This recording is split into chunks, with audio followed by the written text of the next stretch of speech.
Hey guys, what is up? It is me, Pagey here, once again with another video on DC movies, but in a different way because it's animated this time. So we've known for more than a few months roughly now, as at Comic-Con that it was announced that a Crisis on Infinite Earths movie series would be heading our way and being not in just one part, not even two parts. We're not getting to 4 parts though, we're not that lucky. 3 parts. We're getting we're getting a 3-part like movie series for Crisis on Infinite Earths to tell the story. I guess in the context of the animated sense, but it's probably going to be more accurate than, say, what we got in the Arrowverse, for example, because they're just able to introduce things that they want to do. And part 1 will be hitting our faces, if you want to put it, in January of next year. So not too long to wait now. But here's the thing, you might be thinking, oh, okay, 3 parts. Well, we wait until 2025 for part 2, 2026 for part 3. Nope. All 3 parts are releasing over 2024. So they're all going to be roughly about an hour and a half each. So about 4.5 hours worth of content over 3 different things coming out over next year. So pretty exciting. But now we finally have a trailer for part 1. So of course we are going to talk about it and just see what they are planning here and what the DC animated version of Crisis will be. Now, unfortunately, I can't play the trailer in this video. I was going to, but because I held off on it, I did see that people got their videos blocked and stuff. So I guess it's a bit lucky that I waited to make this video. So I knew that, before doing it. But we will show like screenshots to explain and break down and everything like that. But unfortunately, I can't show the trailer. It's just how it is. Warner Brothers just love claiming, well, not even claiming people's videos, but just blocking them. So they just get taken down essentially. But yeah, let's not waste any more time. Let's talk about this trailer and what to expect from part 1 of the Crisis on Infinite Earths film for the DC animated world. But of course, throughout the video, you let me know in the comment section down below, what catches your eye the most and what you're looking forward to the most. Because as I said, it's probably going to be more accurate to the comic book storyline based off what we're seeing in the trailer at the very least. So yeah, let me know what you're looking forward to. Now, the first thing I do want to say that actually, I guess, it's in the trailer because it is the trailer, but it's not like story-wise or character-wise, but it's the animation style. So if you've kept up with the DC animated movies of recent, I haven't watched a load of them. I've watched probably a minority of them, but they have a different animation style. I don't know if it's meant to be cheaper or it's just an aesthetic that they wanted to go with. People don't really like that, but you really should have expected it because it is like in that Tomorrowverse style, which is what this universe is like.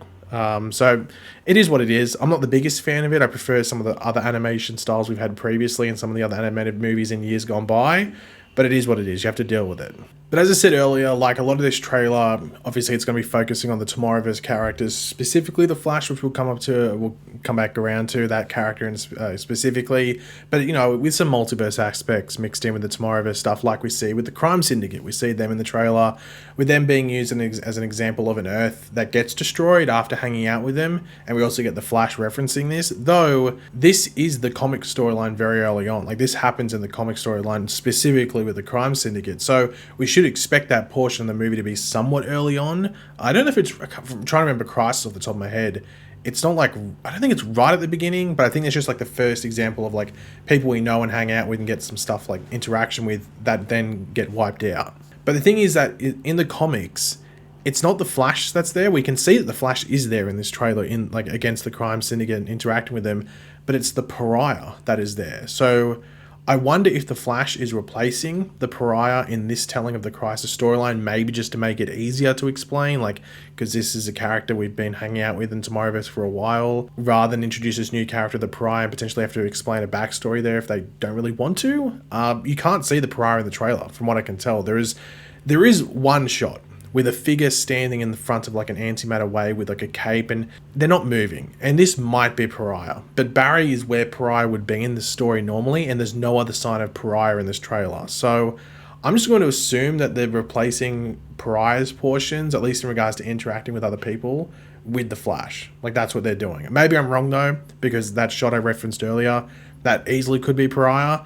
But we'll wait and see, I guess. I'm just not too sure. I can't see him anywhere else in the trailer except potentially that shot where it's the back of a character and there's all these flashy lights because of the antimatter wave coming towards them. So, I don't know. You give me your opinion in the comments, I guess. But speaking of the Flash, you can sort of clearly see he is the focus of the majority of this trailer for part 1 at the very least, which probably ties into maybe the likelihood of him playing that Pariah role if he isn't present, with also there being suggestions that he will possibly die at the end of this part, of this part 1 of the story as the cliffhanger. We can see the bit where maybe he's disintegrating and stuff, maybe trying to stop the antimatter. but that could potentially be a vision that he's having as well. Because there are clear signs in the trailer that they're once again going to adapt some of the stuff, if not just fully adapt the stuff from the comic storyline where he is sort of transporting. Because there is the bit in the comics, in the comic storyline where he he just goes back in time, like because of his powers and stuff, but sort of just random. It just sort of happens. He doesn't like run. He just sort of, I guess, disapparates and goes back in time. So I'm assuming that's what they're going to do with the character. But yeah, I don't know if he's going to die at the end of this first part, or they might leave that till part 2. It's a wait and see, but this trailer, I guess, gives somewhat of a suggestion that he might die, and that could be one of the cliffhangers, if not the cliffhanger. But we'll wait and see, I guess. But we do see Barry and Iris at their wedding, which is giving Christ on Earth X vibes, but this is interrupted by not some, partsies that start with N, but Harbinger. That's the character. This is the character of Harbinger that's showing up, and this obviously is going to lead into the events that will go on later in the story. And overall, we just see like a lot of destruction through the various worlds being destroyed by the waves of antimatter. They seem to be different Earths that we're looking at, but I don't know. I don't know if we're going to get like a thing at the beginning which shows all different Earths getting destroyed, or maybe just one example. Maybe it's the Crime Syndicate example. Maybe just to make things cleaner and just flow along better. I'm not too sure. But it seems to be like different worlds we're looking at getting destroyed by the antimatter wave. But one character we don't see in this trailer that starts with anti as well, or anti, is the Anti-Monitor. We don't see him. Now, this isn't too much of a surprise because his identity was kept a bit hidden in the comic storyline as well. Like, we just know that like there's someone out there, and different people are working with this mysterious figure, and then it's revealed. So Anti-Monitor is nowhere to be seen in this trailer, which isn't ridiculously surprising. So I guess maybe he's going to be kept a secret until maybe part 2 or 3. I'd say probably part 2, or maybe the end of this part, but probably somewhere in part 2. I don't know if you'd leave until part 3, so probably somewhere in part 2. That's probably the most likely scenario. But one person we do see is not the Anti-Monitor, but the Monitor. And we see him more than a few times and get dialogue from him and everything like that. But yeah, just no Anti-Monitor. But when the Monitor, when he's like speaking to the heroes in his satellite, I just call it, I think it is called the satellite in the comics, but just a satellite, I guess, or space station. He does mention worlds when talking to the heroes. Not your world, but your worlds.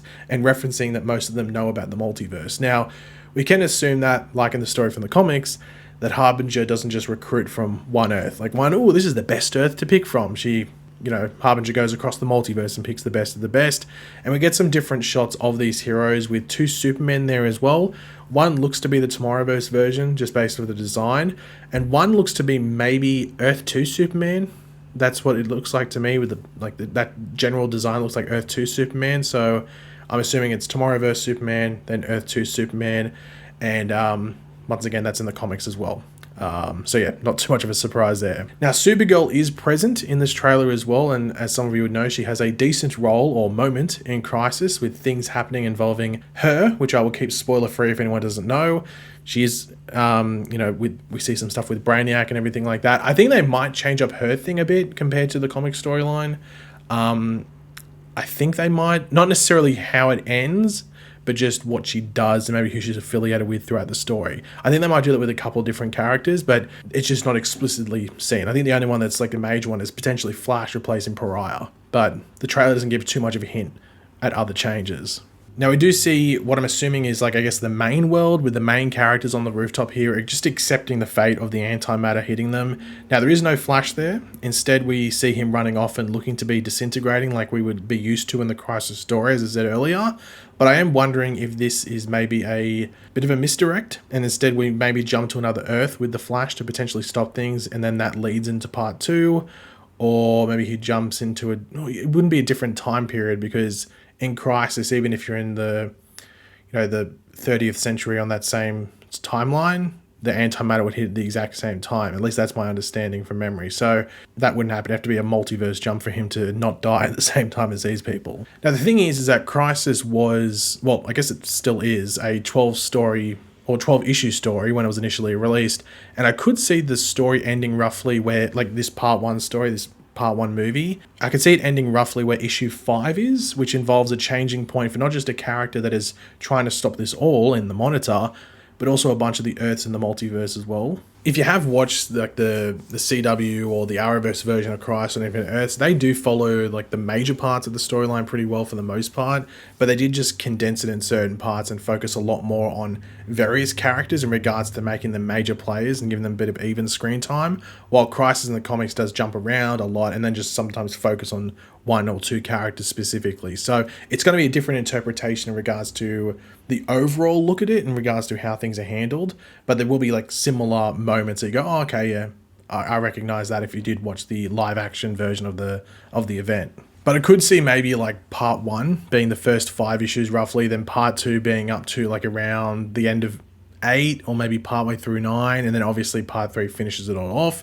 But we also don't know what additions the writers for this movie series might add that aren't from the source material. The CW version didn't add a ridiculous amount. They kept stuff out for the most part, but they might have just like changed certain scenarios slightly to fit the context of the Arrowverse and its characters, like what we might see in this adaptation as well. Now, I did see an interesting theory that like each part, so part 1, part 2, part 3 is going to be different animation styles. So part 1 is like that animation style of this Tomorrowverse universe that has been around for a few years now, but part 2, when potentially we are on another Earth or whatever it is different, and maybe it looks like the artwork from the movies, like, or the animation style like the movies like Flashpoint Paradox in that era, for example, or maybe the animated series of Batman and Superman. That would be interesting. I think it's very unlikely, but you never know. They might play into that with the Crisis thing, but I'd be very, very surprised if they went down that avenue. Now, cameos. I wouldn't expect live action cameos. I think that could be a bit trippy to be, that could be very trippy.